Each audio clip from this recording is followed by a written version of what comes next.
We've talked about it many times how football is the perfect sport for television. It has the great action and has a great view on your TV screen. It also has those little breaks where you can go to the can, let the dog out, catch a snack, and they're also great for advertisers. The history of the TV timeout is up tonight with Timothy P. Brown at footballarchaeology.com, coming up in just a moment. This is the Pigskin Daily History Dispatch, a podcast that covers the anniversaries of American football events throughout history. Your host, Darren Hayes, is podcasting from America's North Shore to bring you the memories of the gridiron, one day at a time. Hello, my football friends. This is Darren Hayes of PigskinDispatch.com. Welcome once again to the Pigpen, your portal to positive football history. And welcome to another edition where we get to visit with our friend Timothy P. Brown of FootballArchaeology.com to talk about one of his great tidbits on football history. Tim, welcome back to the Pigpen. Hey, Darren, good to see you. And I will make sure that I do not call timeout during this session. Yeah, definitely don't want to do that because and we're talking about some television football, which is probably where most people absorb most of their game action. It's not live anymore. Well, it is live, but we don't watch it as live as much percentage-wise probably as we do on the television. And you wrote a very interesting article just recently here called "The Birth of TV Timeout." So something that we sort of all dread, or unless you've been drinking a lot of fluid and you have to use the restroom or when I go grab a sandwich, the TV timeouts are sort of a disappointment sometimes in a game. Especially at the end of the game when you're right in the action. Oh, we're going to go to TV timeout or whatever. But maybe you could tell us the history of this. Yeah, well, I think TV timeouts are worse if you actually are there to, to observe because it's just an unnatural break in the game, All right? right.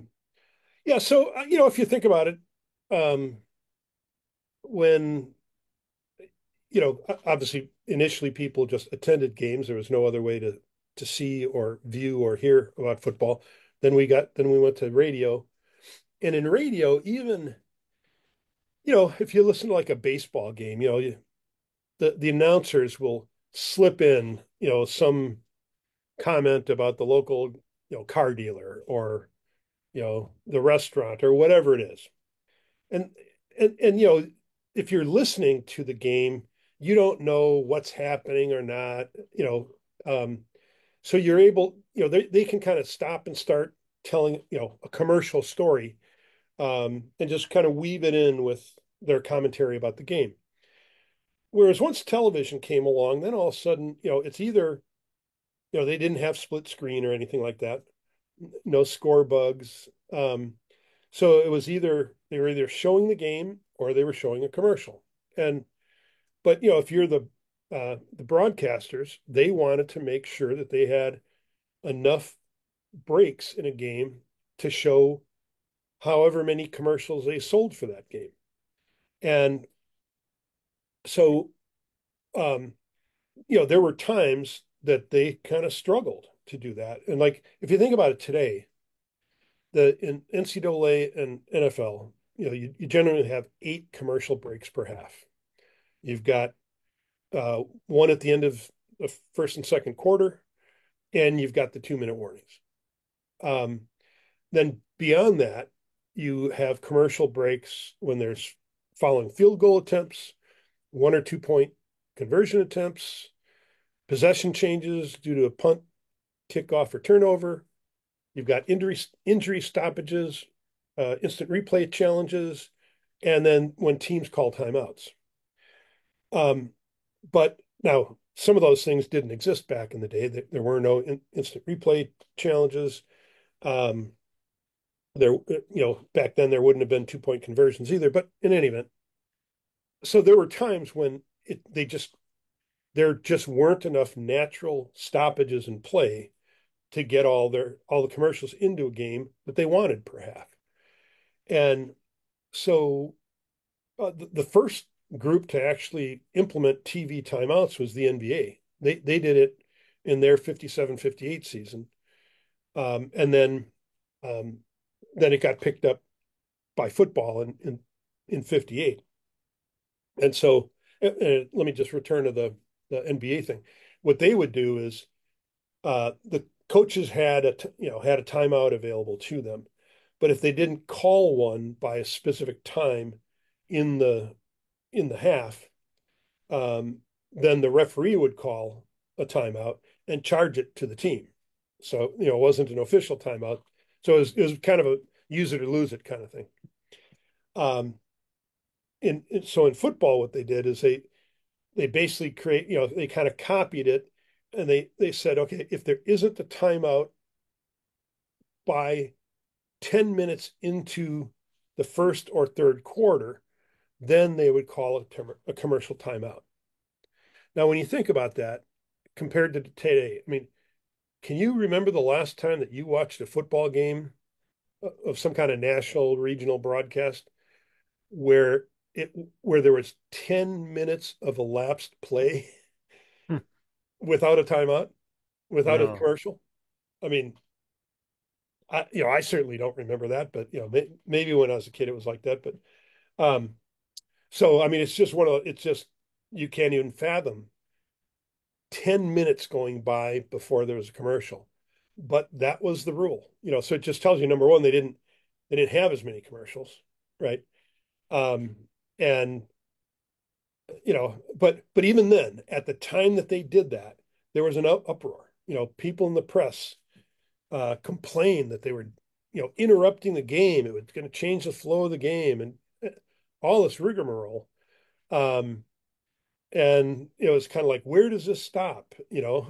Are they going to Hmm. start putting brand labels on people's jerseys, which they didn't do for a long time, but now they do. So I mean, it was one of those things where just people just thought it was crazy that they might that they'd had commercial breaks interrupting the natural flow of the game, right? So it's just one of those things that obviously we're all used to it now, but back when it first happened, it was like they just thought it was like an indecent act. Well, I can somewhat sympathize with them because, being when I was a high school official, we had, I had every game, you don't have TV and radio timeouts. And so back in the early 90s, one of our local stations decided to put a game of the week on. They were going to do it on the CBS affiliate. And they had a guy that had a big orange, like glove oven mitt, like the color of your shirt on Yeah, there. And I was the line judge at the time. So I was on the home side of the field and their cameras were up in the press box. So they were on that side of the field. So was one of my added duties is I had to find every time there was stoppage, I had to look to find where this guy was, besides counting players and coming on the field and, things that pertain to football. I had to find this guy, see if he was going to raise his hand up in the air to tell us, okay, we had to go into timeout. And it was the most awkward thing. And we actually got in trouble. We had a team that was driving, and they wanted to do it. It was 12-minute quarter. They wanted to do it like 4 minute mark and the 2 minute mark of each quarter, and call timeout somewhere in there where it made sense. Well, we had a team that was driving, and they really didn't. It was the first time they had momentum all game. They're getting themselves back in this game, and I look over, it's like a ball went out of bounds. I look over, this guy's raising his hand. And I went to to look to the referee to tell him to stop the game. He shook me off and he went. The guy starts waving, frantically. Hey, we got to go into timeout.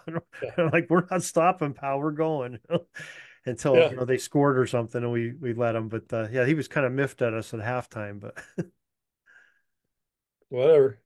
yeah, Well, just one other little aspect to this story is that so that was 58, but when when the NFL anyways, added commercial timeouts, but that same year, I mean, it may have happened earlier, but in 1958, the Cal Washington State game got rescheduled, or it was either moved up an hour or delayed an hour to fit the TV schedule, right? And so that was another one where it was like, I mean, they were all happy because few games were on TV. So on the one hand, a lot of people were happy there was going to be on TV, but it was like, you're changing our plans, we always start at 2 o'clock and they wanted it to start at 1 or whatever it was.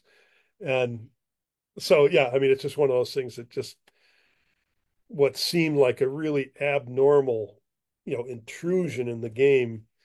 Now it's like, you got to wait till like a week and a half before the game's played to know, is it going to be a day game, a night game, whatever. Yeah, I think my wife is still surprised how much football is on on a Saturday when I'm starting to watch it at noon and game after game and like 10 o'clock at night. Oh, good, all the games are done. Oh no, there's one starting on the West Coast now. Or Yeah, yeah. just Yeah, I'm trying to think of the name of the site. I'm going to try to pull it up, but I'm a big fan of CFB Guide.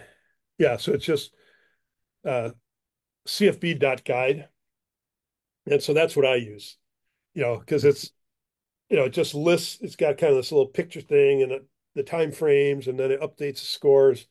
And, so basically every night that there's football on or day that there's football on, I've always got that up I've got it bookmarked, on my, whatever that little border thing is at the top of the Google page. Uh, so I love me some CFB.guide. and you really got to pay attention to it this season going on, because I mean, I don't think I've ever had a season where you have a big game on at noon, and we've had it two or three, maybe the biggest game, Penn State, Ohio State recently was on at noon. I think would they have somebody near at the beginning of the season, it was like Alabama and Georgia, I think, was on at noon. I'm like, man, we have these giant games where Yeah. usually, that's a 3:30 game or a night game, and there are big games on Well, all day long. So that's great. that's also a real challenge for the West Coast fans. And even like somebody in Ohio, or I should say in Hawaii, you know, you can wake up at like 6 in the morning or something, and you know, there's a game on. The big game for the weekend is starting. Getting started if it's East Coast time. And all the games are done at dinner time, though. That'd be kind of disappointing too, Yeah. if you're out there. Uh, well, Yep. Tim, that is some great stuff and some great research on there on something that maybe we sort of take for granted, but it is sort of an art and a science to schedule, not only at the beginning of the season to get these sponsors to pay for us to watch TV of a sport we love, but also to time them into the games and make the flow of the game be special and good and fair for the players and everything. So that's a great job on there. But you have some really interesting things on football history, all aspects from the TV timeouts to equipment to people involved in the game in your tidbits. And maybe you could share with the folks where they can take a look at some of these. Yep. My site is footballarchaeology.com. So just go out there and either just hit the site whenever you want to or subscribe. And if you subscribe, every time I publish an article, you'll get an email with the contents of that article in there. So yeah, that's the best way to do it. And let the emails pile up if you want to, or whatever works for you. All right. Well, Tim, we really appreciate you coming on and sharing this great information with us, and sharing your site with us and letting us get into minds and the history of football. And we'd love to talk to you again next week about it. Yeah, look forward to it. Thanks, Darren. That's all the football history we have today, folks. Join us back tomorrow for more of your football history. We invite you to check out our website, pigskindispatch.com, not only to see the daily football history, but to experience positive football with our many articles on the good people of the game, as well as our own football comic strip, Cleat Marks Comics. Pigskindispatch.com is also on social media outlets, Facebook, Twitter, Instagram, and don't forget the Pigskin Dispatch YouTube channel to get all of your positive football news and history. Special thanks to the talents of Mike and Gene Monroe, as well as Jason Neff for letting us use their music during our podcast. This podcast is part of the Sports History Network, your headquarters for the yesteryear of your favorite sport. You can learn more at sportshistorynetwork.com.